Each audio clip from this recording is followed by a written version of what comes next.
রবিবারের দিন এই বাড়িতে কাজে এসে আমার সঙ্গে এরকম কিছু হয়ে যাবে আমি কিন্তু একদমই ভাবতে পারিনি। তো চলো কি হলো তোমাদেরকে একটু শুরু থেকে বলি। তো সকাল সকাল হেতের পত্রগুলো গুছিয়ে নিয়ে আমি আর ছেবনা লাগানো হেল্পার মিলে অটোতে চেপে চলে আসলাম কাজের সাইডে। আর এই বাড়ির কাজটা ছিল আমার কন্ট্রাক্টের কাজ। তো আগের একটা রবিবারে এসে আমি কিছুটা কাজ করে গিয়েছিলাম, আবার এক সপ্তাহ পর আজকে রবিবারে এসেছি বাকি কাজটা শেষ করতে। তো চলো দেখি কাজটা কতক্ষণে শেষ করতে পারি। তো আমাদের ছেবনা লাগানো হেল্পার তাড়াতাড়ি মশলা মাখাতে লেগে গেল, আর আমি লেগে গেলাম যে গাঁথনি কাজটা ছিল সেই গাঁথনি কাজটা কমপ্লিট করতে। আর গাঁথনি কাজটা কমপ্লিট হতে আমাদের হেল্পারের খুব পেটে যন্ত্রণা হতে লাগলো, আর ও চলে গেল রুমে। আর হেল্পার না থাকলে একা একা মশলা মাখিয়ে একা একা মশলা নিয়ে দেয়াল ছাপিয়ে সেটা প্লাস্টার করা কিন্তু খুবই কষ্টের ব্যাপার হয়ে যায়। আর কষ্ট হলেও তো কিছু করার নেই, কাজটা তো কিন্তু আমাকে শেষ করতেই হবে। তো মোটামুটি একা একা বিকেল 5টা অবধি কাজ করার পর ফাইনালি কাজটা আমাদের শেষ হলো।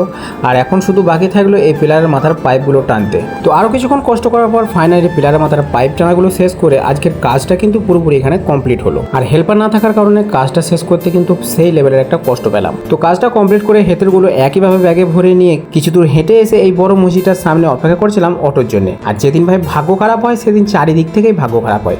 অনেকক্ষণ অপেক্ষা করার পরেও কোনো অটো কিন্তু আমি পাচ্ছিলাম না। তো বন্ধুরা আরও কিছুক্ষণ অপেক্ষা করার পর ফাইনালি একটি অটো এসে দাঁড়ালো এবং অটোই আমি হেতেরগুলো সব ভালোভাবে ভরে দিয়ে ঠান্ডা ঠান্ডা হাওয়াটা খেতে খেতে আমি চলে আসলাম রুমে।